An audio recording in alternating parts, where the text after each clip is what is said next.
Greetings and welcome, everyone. It's an all-you-can-geek movie cast. I'm already host Jim Gass, joined by Mike Sneedy, What's up? Corey Feinsod, Yo, yo. and Tony Korkanakis. Always reach for the stars, kids. There you go. We are live right now on Twitch, Tuesday nights at 8 o'clock. Please join us for these live broadcasts. If you can't be here, though, all the content's over on YouTube. Be sure to subscribe. That way you know we get notified when we go live on Twitch or when we post over on YouTube. We also have... I just saw we went live, and I saw our subject line. So yeah, it's if you subscribe, you get notified. Same thing with the audio podcast, iTunes, wherever you can get your audio podcasts consumed. So all right, guys, this is the a fantastic episode of the Moviecast. We've a bunch of stuff came out as Tony may have previewed here. Tony, what did you check out? Love to hear about it. Couple of things actually. Obviously, there's Fantastic Four. Got to see it over the weekend. We can talk about that in a moment. Additionally, Happy Gilmore 2 debuted on Netflix. That's cool. Got to check that out. I didn't get to see that yet. I want to hear what you thought of it, though. Yep. And then lastly, on getting my most out of my 3-month Apple TV subscription, there's this new show called Your Friends and Neighbors, starring the one guy from Mad Men. John Hamm? John Hamm? Yeah, I guess. George Clooney. They refer to him as George Clooney in the series. Oh, I did see he had something coming out. John Hamm did have something coming out on Apple TV Plus, so yeah. So I guess we'll go in reverse order. So that show is pretty good. Minor spoilers for the first 10 minutes of this episode or series, but it's about Get me hooked. It's about this rich, financial market guy in New York. He lives outside the city. I'm talking wealthy kind of dude. But first time that he's recapping, my life, you do this and you do this, you go to college, you get a good blah, blah, blah, you get a wife, you get kids, and then it's and then one day you come home and you see your best friend fucking your wife in your bed, and it's oh, shit, okay. So that's where the story starts. It's about a year, 2 years right after he gets separated from his wife, and they have 2 kids, both of them are in high school, different years. And then he's at this bar after work, and he winds up sleeping with this younger woman that works at the same office, and I guess the head honcho there uses that to make an example out of him, being fraternization, blah, blah, blah, and fires him. So he loses, everything. He hits rock bottom. No wife, his kids hate him, and, he just got fired from his job, which is the one, good thing he had going for him. And so he's you know what? I got nothing to lose. And he gets this idea. It's I'm a rich asshole. All the friends in my network and neighborhood are also rich assholes. I'm going to steal from them. Because he knows, their schedules, their ins and outs, where things are, their rooms, stuff like that. So, the one episode, he's just I'm just going to pickpocket this watch. And it's, worth, $200,000 or something stupid like that, whatnot. And obviously it doesn't stop there. Things spiral out of control and whatnot. But it's really good, just drama. Pretty contained in one season, even though, we'll see about Apple TV and, just Severance kind of thing, stuff like that. But really good. I would recommend it. I think it's 8 or 9 episodes. Usual Apple Plus. Apple TV Plus. Happy Gilmore 2 was Happy Gilmore. Some of the jokes are almost exactly the same, which isn't bad. Maybe not good. I don't regret watching. It was funny. I did laugh. They even have flashbacks to the jokes. Yeah, that's the one thing that I personally don't like, because they would reference something for the first one. It's oh, I remember that scene, and literally a half a second later they would flash back to it. I'm this isn't a Family Guy episode. You don't need to do that, right? Right. If you're watching Happy Gilmore 2, 99.999% chance you saw Happy Gilmore 1. And if you didn't, go watch it. It's you don't have to keep reminding. I felt that was a little bit too much as well. I was maybe once where it's hey, remember this character? Yeah. But it's every time a character came back, it was did you watch it? I watched it. Oh, okay, yeah. Nice, yeah. It's every time. It's oh, this character is this other character, or the son or the daughter. It's what? Yeah. Why is every single character then you're flashing back every time? We don't need to be reminded. I think that was. Did they make it part of the joke though? Is that what the kind of the joke part of the movie was? No, it really was just part of it. Wasn't. It was more just to be hey, remember this is funny back then. Remember this guy? But it was still good. I Yeah, it was agree. still good. Yeah, I laughed a lot, and obviously I have a Netflix subscription. No reason to not watch it. It's not going to win any awards or anything, but if you like Adam Sandler, you liked Happy Gilmore 1, definitely watch it. You're not going to, His family's in it too. Yeah, a lot of His them. 2 daughters and wife. And they filmed it by us, and that stayed in the movie. You mentioned that a couple years ago, right? Yeah. And then I guess we can get the Fantastic, right? I think it was just you and me watched it, right? I definitely did not get to see it. I was away. Yeah. We both saw that. I saw it Saturday morning. When did you check it out? Sunday. Oh, Sunday. Okay. Yeah. How was your? Mine was like a mellow crowd. I feel like mine. It was not a full theater, but it was. I don't know. It was a very mellow crowd. I don't know. I enjoyed it. I thought it was great though. I was quiet, which is good for me. I like I don't want too much noise. Mine was like 80% full. It was just like the first 2 or 3 rows that were filled. But yeah, I mean, it was really good. Excited that I think is the first time in 5 years that both Marvel and DC had a good movie coming out. In the same time frame and stuff like that. I would say this one is actually more mild on the action scenes, and I don't say that in a bad way, right? Because some of the Marvel movies just are like, set piece and a set piece and a set piece, and this I felt there was actually a lot more character drama or interpersonal. A lot more of establishing the environment, the world. You know what I mean? Like, because it's a new world. I mean, it's mild spoilers here, guys. It's a new world, so they spend some time on introducing us to its quirks, I guess, its styles, and I think that was part different of the universe, right? It's in a different universe. It's like Thunderbolts kind of spoils that for you. But man, it's done great though, so that's good news. Domestically great, but yeah. I mean, it seemed like it's probably going to do exactly like Superman, maybe a little bit less. Right on the same line. The leg. Yeah, right on the same line. We'll see about that. Yeah. But I think that's unfortunately the new normal, right? Unless you're a huge like Avengers crossover or Deadpool and Wolverine, where it's like you're really leaning hard on nostalgia there. Plus, it's still crossover. I think your 600 to 800 range is going to be the new billion, right? Unfortunately. Yeah. But it's up to the studios to figure out how to make those budgets work and pay these actors a reasonable range. I think you have to lower your estimates of income from profits coming back in from that specific launch. For years studios make money when the movie comes back out in digital. Marketing departments have their own sources of generating income. So like a marketing budget isn't really a marketing budget because that's on the marketing department, and they have their own revenues of coming in. It's not based on what the movie can necessarily do. It's like a whole bunch of streams. So it's like I feel like that their goals need to just adjust as to what they're going to make and know that's all. Like, here's what we're going to make at the box office, but I mean, we can get into that. That's but the movie the movie was really good. Actually, I hope this isn't a spoiler because it's in the marketing, but Galactus was cool. He wasn't a cloud this time around. I liked it. I liked that a lot. Yes, that was nice.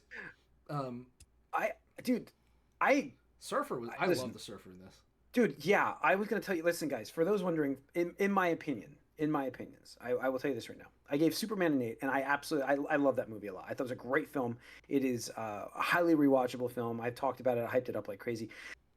I think Fantastic Four is a better film, and I think it's like an 8.5. They're close. You're splitting hairs, I guess, in my opinion. But I think it's a better film because like what Tony had said to start, like it's not action set pieces after set pieces. We get a kind of different change of pace. We get to breathe in this movie, and I loved the characters, and for the first time ever, if you go back to Fantastic Four movies, they nailed it in terms of the characters. Yeah. So, they gotta commend them on that because I never really cared for Fantastic Four, whether it was the cartoon back in the day in the '90s, or any of the movies that came out, or the comics I would pick up or glance, or even when they cross over into like X-Men or whatever Spider-Man I was reading and stuff like that. I was like, I don't know. It was just, I think it was for the slightly older demographic with the family aspect and the kids and whatnot. But now as an adult, I really really appreciated the dynamics between them. So like Pedro Pascal as Reed, I think portrayed him really well. Where it was like he was just very awkward instead of just like smart. And I think that's a good thing, right? Because we have a lot of the smart, cocky kind of characters already in the MCU, whether it's Tony Stark or Stephen Strange and stuff like that. Whereas this one, like Reed's just awkward. Like he's awkward smart, and that comes up a bunch in the movie. And I will say, I think the biggest surprise for me was Johnny as the Human Torch, because they portrayed him way differently than the other movies did. Where the Chris Evans version. Yeah, exactly. Like he wasn't the little hot shot, cocky womanizer of the group. Like he actually, they hinted at maybe he could be, but like it wasn't like, oh god, what was Chris Evans Fantastic Four where he like he wasn't an ice thing and he's in like a hot tub and he's like, come over here, babe. It's like, oh my god, like wow, it's a product. He wasn't like a walking jock testosterone guy. Right. He was right. And he was a scientist. Yeah, I appreciate that, right? Because like you never get to see that, right? In any of the common media, and just the interactions. Like there was a conversation between Reed and Sue that I loved. I won't spoil it or anything like that, but like just this conversation they have, I was like, wow, that is a little deep there. And even there's one thing with Reed and the baby, and I was like, oh shit, like that's really good character dialogue. There's a lot of great dialogue in this film. That's why I think it's, like I said, I very much enjoyed Superman. I'm not taking anything away from DC. No. You guys know it. I'm with you. This was a better movie. I'm with you. Like I would rate Fantastic Four a little higher on the good movie, but I think I actually would prefer to like just have Superman on in the background, like if I were to just be doing watchability. Like it's watchability, right, and stuff like that. But again, have to praise both companies. They both hit these out of the park for both of these characters sets of characters that were kind of on the down, in my opinion. But yeah, I think like I said, it's been good. I think Galactus was great. I think strongest character Reed might be. Sue was fantastic though. Like Sue was impressive for the first time in my opinion ever. So I'm trying not to spoil anything here, but I just really like that character a lot. And Silver Surfer, female Silver Surfer, I know got a lot of shit from people. But you know what, guys? You're wrong. It's very interesting character now. I felt Silver Surfer is always boring. I'm sorry. I always thought Silver Surfer was a very boring character. This is characters in the comics. It's not like they just gender swap the characters. This is a real character. People have been upset though, and I'm just like, guys, get over it. Seriously, this is a great character and whatnot. Like they can get fucked. Yeah. But Julia Garner is a great actress. Yeah. So I like her delivery in the trailers. The only one you didn't name. So the thing sucks. No, I felt what they did with him was fine, but I do feel like most Marvel project, like there's probably about 20 minutes or so that was cut, and I if I had to guess, it was most of his stuff that probably got cut. Yeah. And there was some rough spots. If anything, with the CGI, it was a little bit with his character. I think that looked a little awkward at times. Yeah, I'd say so. Which is what I could say about Superman 2, just in terms of like, I wish I had another 15 minutes of both these movies. Just character interactions. I think the thing for this movie is we saw specifically that there is more. Yeah, there is. That was in the movie. That were in the trailers. It's like, that wasn't in the movie. Was this one was actually cut to be just under 2 hours? Yeah. It looks like they were going that feels a little short for something like this. It does. Especially because, like, I can't talk more about it. I want to do a spoiler cast for this one as well. I think the 2 hour 15, 2 hour 20 is like the perfect spot for movies like this, where it's enough to like delve into stuff without feeling like overly stuffed. Like after the 2.5 hour mark, I'm like, bro, you got to be like Lord of the Rings or like Endgame type of like, Yeah, I think 215, 220 is a great sweet spot for a good, really good movie, especially like a first one in the universe where it's like establishing things, and it has to take its time to tell you, to not just throw you at the wall and say, okay, everything's happening. You don't know who these people are. So I do feel like it's a little short. But I absolutely loved every aspect of the way it finished. I thought it was great. So, it was a fantastic movie, and they did a great job to launch it. Like again, this is another, just like Superman, great launching point for first steps. Great first steps going into these characters and having a new franchise for them to make a sequel to. Yeah, so it'll be interesting to see if it pans out for Avengers Doomsday next year. Yeah, we'll see. Because I'm concerned with that, by the way. Have you guys heard that like it's being like written while they're shooting it? Like, what is happening here? It's a machine. Like I feel like there are certain parts that aren't being fleshed out as much as maybe other parts. Yeah. I do. You feel, know, I think yeah. the core is there, but like there's a lot of characters, and like getting all the characters to fit into the movie and make it flow. It's like you probably had this outline. It's like, hey, this is what we want to do, and the one thing I'm speculating here, and this is just again personal speculation. I didn't read anything or have any rumors, but part of me feels that just because the way Avengers movies are run, kind of like Mike was saying, like they're machines. Like, you know, say you're Kevin Feige or whatever, and everybody else at Marvel, and it's like, hey, we want to do this XYZ in Doomsday to set up not only whatever the next Avengers one, I forget it off the top of my head. Secret Wars. But then whatever's coming next after Secret Wars, right? Kevin Feige was even saying like this will reset the universe in a lot of ways, right? This is his vision for resetting the universe every decade or whatever it was. He was always talking about that for a long time. So this is going to start doing it. So you can't really flesh it out, or you can't make those plans unless you're negotiating contracts and whatnot. Like imagine if I'm just going to use Tom Holland as an example. I think Tom Holland secured for the next decade, but like imagine it's like, hey, you know, we love to have Tom Holland take up the mantle or whatever, be the new leader of the Avengers, but you can't get Tom Holland to sign, right? And that takes time, negotiation, right? You know, money, lawyers, all that kind of stuff. So, you know, I'm sure they have like an A scenario where it's like, hey, great, we can get Tom again for the next, we can lock him up for 10 years. Great, perfect. And if it's not, it's like, okay, well, obviously at the end of Doomsday, it's not going to be Spider-Man picking up the mantle. It's going to be... you know, fucking Yelena or something like that. Who knows, right? Like, whatever. And especially, too, like, there's one comment I didn't like. I forgot to put it on the thing. And I don't know if this is just, like, clickbait because they took the quote out of context, but apparently Kevin Feige was quoted as saying that Brave New World didn't do well in the office because they didn't have Chris Evans as the leading man, which seemed to blame Anthony Mackie. I'm wondering if the quote was taken out of context, like saying people were used to seeing Steve Rogers. Right. I think that's where like it was definitely taken out of context, where it's like, oh, people weren't like expecting, or the idea was not to be like, hey, Anthony Mackie is not a leading guy. The idea was like, oh, Chris Evans is not Captain America. I don't know if people realized that when we were he said this was the first movie without Chris Evans as Captain America. That's how he said, I think. So that's not that it was to slam Anthony Mackie, but yeah. You know, so I we'll see what happens with this. We got some news. I think we have some more news in that and coming up on that. But yeah. So all right. Anything else, Tony? That's good. That's it. All right, Corey. No, it's Happy Gilmore. Really, just cool. I was away this weekend, so I didn't really watch much. Mike, anything? No. If I had time, I would have watched Superman or Happy Gilmore, but I have not. Yeah, I'm gonna check out Happy Gilmore. At least one of those will be watched by next week from me. Yeah. Cool. I saw 28 Years Later is actually available now to view, and I have a bunch of credit to probably rent it for free, so I might just check that out too. Maybe I'll check that out tomorrow. Cool. But all right, box office. I didn't even open it. I'm sorry, folks. I'm a terrible host here. Opening. Hang on. Box office. I bet you it's Fantastic Four. Yeah, 117.6 were the adjusted gross total for it. Number one movie. Superman at number 2 at 24.8.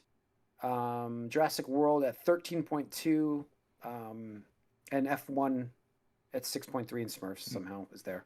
I think Fantastic Four is going to do better than Superman just by virtue of going second and not eating up the other one, getting eaten. Yeah, I mean, we'll in the long run for sure. Yeah, we'll see the holds. I can tell you right now, international was 99 million. It was like, was it 90? Was it 97 for Superman or something like that? So it's pretty close, and it's just a matter of legs for each one. Yeah, but Superman had a 57% drop. The other one's legs. Huh? One's cutting off the other one's legs, so I think by virtue of going second, Fantastic Four has an advantage in the long run. Yeah, I mean, it had Superman finally had its first 60% drop. Oh no, it had one on Monday the 21st too. So 62% drop on Monday the 28th. So we'll see. It broke the domestic Superman movie record yesterday. Superman did. So it's the highest grossing Superman movie of all time domestically. Can't hold that mantle internationally because the markets are all weird. But so 650 looks like it's going to be where they're going to end up. Asia has just fucking stopped caring. They just do not care anymore. That's it. Yep. So that's your box office. Opening this week is going to be the Naked Gun movie, which I'm excited to go see at some point. I don't know if I'll get to it this weekend. I got. What's that? I think I might actually try to see that too. I've heard great things. I've heard very funny. I'm really hoping Really it good. hits with this because if we can get Happy Gilmore too that lands, because I've heard good feedback from you guys and also other people I've heard from, and this movie hits, maybe we can revive that comedy genre I that's hope been so. just Yeah, I decimated. really do. Yeah. Hopefully. Baseball's coming later. Yeah. Did you guys see the news that Liam Neeson and Pamela Anderson are dating? I did see that. Yeah, I just read that before the she's podcast. in the movie too, and I was like, oh, that's good for them, right? Like, good for them. So, Yeah. I will be busy this weekend. I'm going to see SummerSlam, so I won't be. I'll be actually there, which is crazy. So I won't be going Saturday to see this movie, but I'm excited to go see that too. So I got a lot of stuff on my plate to watch at least. So, all right. What do we got in news? So that's your box office. Let's see. Movie news. We talked about Happy Gilmore. Let's see. Well, Netflix top 10. Yeah. It debuted to 46.7 million views. Wow. Biggest Netflix US film opening ever.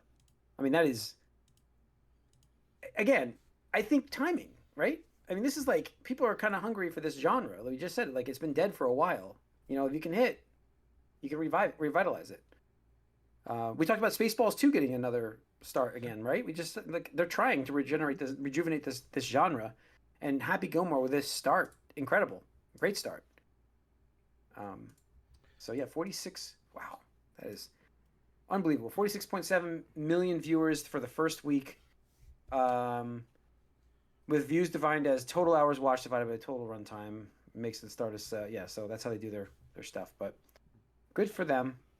What else we got here? Movie news. Let's talk about IMAX CEO says anime has been a huge draw for their audiences. This is internationally, right? Yeah, the global box office, right? Yeah, so they plan to continue doing releases of anime. 40% of IMAX's global box office comes from local language films. So they're actually getting, I mean, not necessarily anime, right? But you're actually getting a lot more IMAX films now, it sounds like. Right. So, I mean, it's in tandem, where IMAX, I think, previous is, I mean, it's probably still very domestic heavy. But it's showing that international markets are growing, but it's being served to a different type of audience. And I think that goes hand in hand with what we were just talking about superhero movies, right? Where it's like, yeah, I think the tastes and preferences of these other countries are changing, right? And that's, again, I'll reference Netflix just in that they can capture global audiences better because they serve those audiences better, right? Like, I know like 3 of my female friends that are like so into like Korean dramas, like so hardcore, like they're watching a new one every single week, and it's because Netflix goes out and buys those, or whatever. They have them available to watch every single week. Right, exactly. The viewership for it. That's crazy. You gotta have it to see it. Yeah. So right, they're investing in those series. So I think this just goes hand in hand with that, where it's like we're seeing other companies, internationally growing, and we see that every year, right? There's always a breakout international hit. Godzilla -1 or Parasite, the other couple years ago, 5 years. What's it? That was a pandemic. It's been a while now. Years, yeah. But there's always a couple international movies that break out, and I think they're growing those local markets. But for IMAX, they gotta keep making sure they get content. So. Yep. Let's see. We talked about Marvel doing the reboot of the universe, but we didn't mention the fact that... I'm sorry, just IMAX. They said Favreau did say the Mandalorian was filmed with IMAX in mind, and all the stuff that they did for it was designed for IMAX. Does that matter a lot anymore? Because I know back in the day it meant something, but I don't know. I think if you can HD stuff, man. That's the thing is like with Dolby, it's not as important, I think. But when the film is designed for it and they film certain scenes a specific way, or if they use that extra space in a different way, that could be interesting. Like if they're clever with it, where it's like I think there's one movie that there were certain scenes that were in IMAX because and people didn't even realize it was happening, but it would shrink and get bigger and smaller, and that was kind of part of the experience of it. Yeah, and so if you can leverage that to make a movie pop more, that's interesting. But I would always much rather go to a Dolby theater than an IMAX I mean, that's how I used. Yeah. If I wanted to see a movie, back in the day, I would go to IMAX to get the best whatever. But one of you had turned me on to Dolby, like, no, you try Dolby. I was like, all right. Yeah.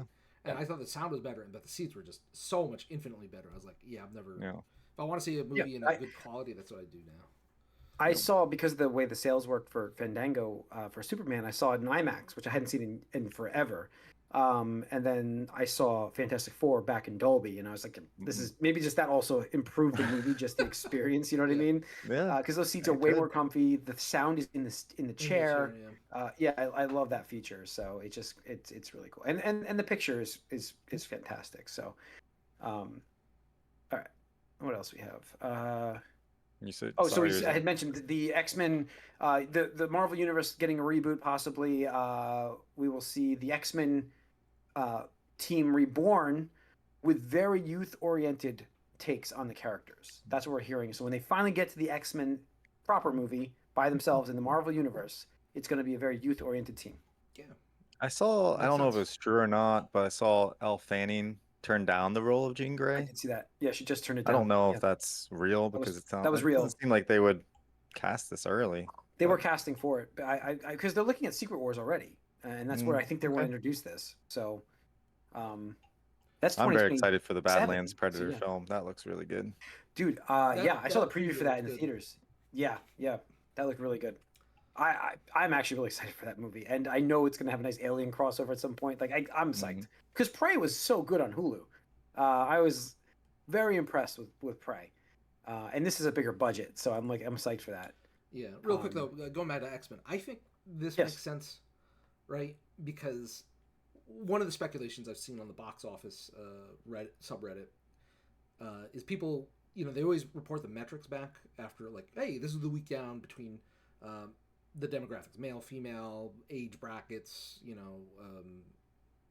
racial brackets, stuff like that, or divisions.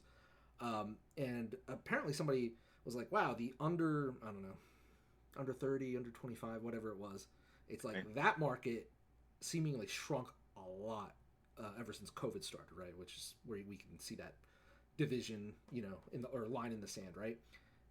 And They're all just watching TikTok. Yeah, they are, and that's what it is. And I'm thinking about, I'm like, yeah, I can see, if you're a teenager or like a young adult, like, what, you're gonna come in and like see a bunch of like late 30, early 40s dudes like just beating each other up and stuff. Like, that's not gonna, I don't think it's gonna continue to appeal to that demographic or in large numbers. So I think it makes sense for them to have like a youth-oriented thing. And I just felt like X-Men always, like, it makes sense if you're gonna start from ground zero, right? Yeah. So it's like, have them be teenagers, have them experience like the stuff that teenagers would face, the struggles of growing up in a world where they're hated and feared and all that stuff, discriminated against and things. I think, and it also makes sense to do that if you want to start a franchise and have this go for the next 10 years, because like these actors are going to be like 10 years worth of this is maybe 3 movies, right? So maybe. It's like, like start them at like between anywhere from 18 to 26. It's like they're gonna be close hitting 40s and like like that the back end there. So might as well get them while they're young. And I feel X-Men they really want to leverage that for the next whatever phase it's numbered. And I'm hoping it's not all like people that we recognize too much either, like that. I want them to embody these characters if they're young. It's gonna be people that are like C-list actors and Well, like Elle Fanning, we know Elle Fanning. Like, I think that she's kind of a well-known entity. Yeah, she's not. She's not saying she's not. I don't. She's she's on the tail end of what they're probably looking for. Yeah. So I mean, I'm not gonna like it, but I can see why they're doing it. Listen, man. That cartoon was. Well, you're gonna get your original X-Men. X-Men Evolution was a great cartoon, and that dealt with them in high school. I couldn't get into it. And I was about that age as those characters when it was on, and I'm like, this is lame and stupid. I hate these. Oh, we're gonna see Fox X-Men and Doomsday. So, yeah, we are. We'll see. Doomsday looks like I saw the teams that are involved in Doomsday are the Avengers, the new Avengers, the original, the Fox X-Men, and what's the other team? Fantastic Four. Fantastic Four. Thank you. I knew I was missing one. So those are the ones in the Doomsday movie. So. We'll see. It's funny though, as for them, as like probably the biggest fan of the Fox X-Men, I don't they were put to bed already twice. Like, I don't really need to see them again. I think. Like, Yeah, I get what you're saying. they had I Days of get what Future you're saying with Past it. and then Wolverine and Deadpool. I don't want to see them again at this point. Especially You if also there's had going to be Patrick like, Stewart oh come yeah, back. Patrick Stewart. Oh, forget Yeah, that. Ian Terrible McKellen. cameo. But I completely understand what you're saying, Mike. I do have that same feeling. But I do feel like their thought is the majority of people would like to do a nice transition send off where they have the team, and then by the time this is done and over with, you have a brand new X-Men team. I wonder if they would have bothered at all if Wolverine and Deadpool didn't sell like crazy. They may not have. They may have just gone fresh. Yeah. But now you have those two drawing, and Ryan Reynolds wants to do more of these movies. They're going to make him do more of these movies until they're 90. You're 90, yeah. So, We'll yeah. see. Anyways, all right. San Diego Comic-Con went on last week. Some of this came out of there. But I guess some of the bigger things to pull from there was there wasn't a ton of bombshells, was there? There wasn't like a massive Nothing that surprise. like or broke the anything. internet. Kind of surprised that it was even happening with how little news came out of it. Apparently, It was very. Apparently, attendance was What was it? down this year or something. I don't know. People, at least from what I gathered, people online were like, Well, yeah. Did So they? I They was didn't really surprised. have Z's not huge. showing up. What's that? They didn't have like a big Marvel panel or big yeah, or DC panel. right? Which is good Right. because So I mean, it's like fuck, those years are awful, dude. Where like people were camping Yeah. out like outside just to get into like the halls where they had the Marvel or DC previews. Like, Mhm. fuck that. Yeah. No, I mean, we did have some news come out of there. Stephen Yeun is going to he's in the Legend of Aang, the Last Airbender movie. I think there's gonna be This- 3 of them. This casting Yeah. confused me. At first, I was like, "What's Yeah. the new what was the original? The kid who played Rufio Rufio. from Danny Yeah. Bosco? Was that it? I forget his name. what's his name? I just remember it was Rufio. Yeah, but I was Yeah, like, he's playing Zuko. I was like, did he? Yeah. Did he die? And I just forgot about that, or something like that. Like I was just like, why would they recast? Like he's so iconic. And it's like, Right. no, apparently he's doing like another character. But I'm like, why? Why would you? Like it's so Yeah, weird to, Danny me Yeah. to like do Yeah. have- Recast somebody who's it's not like they're live action actors here. And like, don't get me wrong, I love Steven Yeun, but he like it feels like Hollywood is treating him as like the only Asian actor, and I'm just like, guys, I know. like, seriously, like I get. there's more than one, right? It's like back when like He's just a Jackie hot Chan, name, like, though. He really is. No, he like, is, but he's like, got- and it's yeah. great, but like Dante Basco. Dante Bosco. There we go. Yeah. You can't get the Shang-Chi guy because he's that character. What's his name? Forgot Yeah. his name. Oh yeah, they haven't done happened Shang-Chi. to that? Why has Shang-Chi not appeared at all I since that know. movie? Well, he's gonna Why? be in I don't know. Avengers. He's gonna be in Doomsday also. Yeah, it was Yes. well It's received. Simu Liu or something. Simu Liu. I There just we Simeon go, Liu, that's yeah, right. Simeon Liu. Like I'm just wondering why he's doing that video game, isn't he, or something like that? So it's like, Mm. but like I'm shocked they haven't him show up. But But yeah, the other thing, yeah, because like it's just weird that they're moving actors around from other characters. It's like Well, he already was. He's a different avatar from the Yeah. original. but they also showed off the animated successor. Yes. The third So series. Korra, yeah. the third series, I was gonna get to that next. So yeah, they had that show. There's where's that out here? Sorry, I'm like flipping through my thing scrolls too fast sometimes. So the sequel series Avatar: Seven Havens follows a young Earthbender who discovers she's the next Avatar after Korra. 26 episodes will be split into 2. So there's the animated series coming, which looks animated wise looks phenomenal. Excited for that. So I don't think I ever finished Korra. I think Ooh, about it. Maybe what? I did. No, I did. Never mind. I did. It was just that bad. You probably forgot most. Of it. Yeah, it was because I had to think. I'm like, wait. That Oh yeah. series is so heartbreaking in terms of like. Mhm. Don't get me wrong. There's stuff to like about it, but overall, it's just like, what are you doing? Like, why? Why would Yeah. you- It's such a great start with Yeah, like the fact that like the guy's taking away bending, like the villain. That's like, what? This is crazy.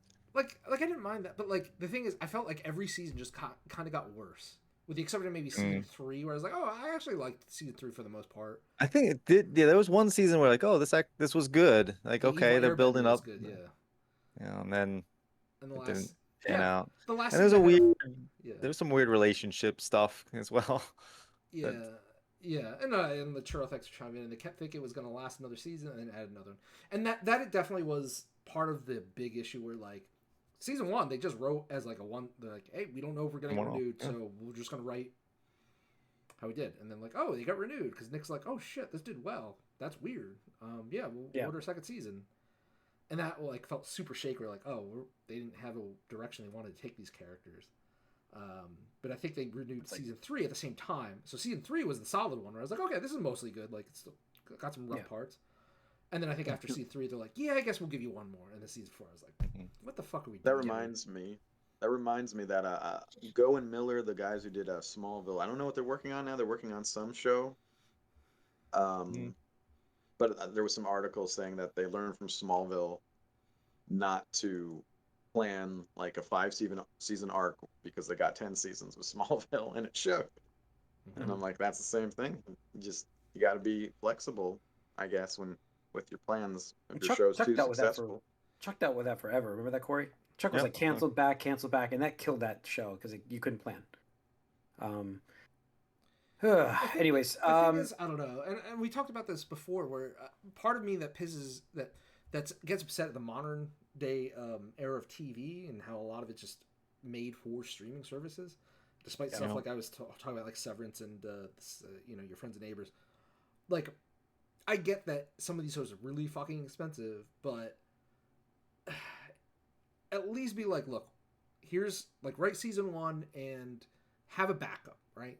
Have a backup that if you do well and we renew you, you have somewhere to go, right? And if so, great. But if not, sorry, it sucks. I'd rather have a show like be canceled and be like, damn, I really wanted to see where this plotline was going, rather than just have a show be bad after it gets renewed after like 2 years or whatever. It's like, oh, like I'm glad I waited all this. Like the thing is, and I'm so afraid for Stranger Things, the finale.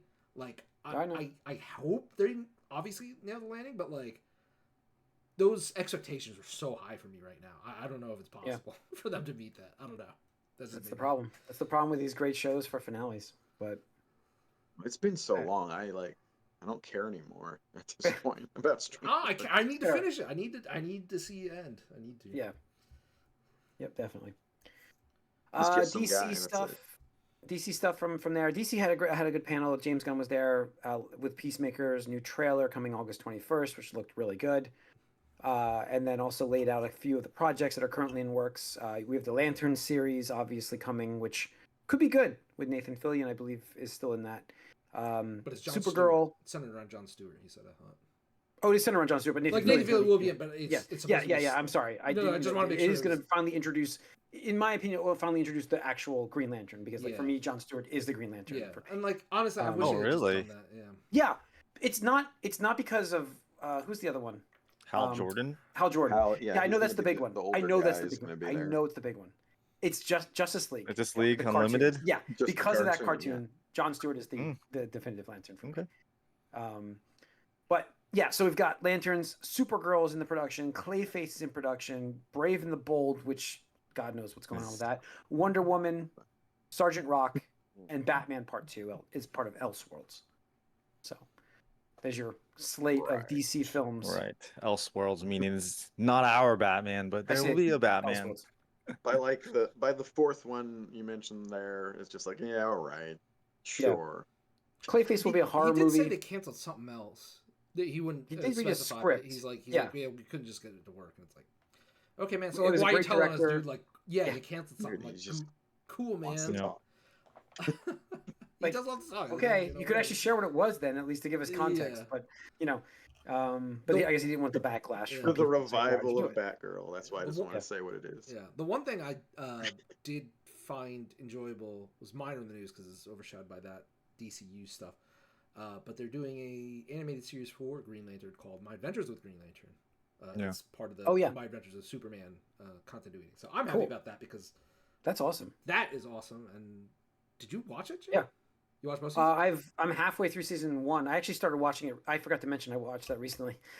So I watched the first episode a while back, and then the other night, the last few, like, for some reason, the last two Monday nights, I've been up like late.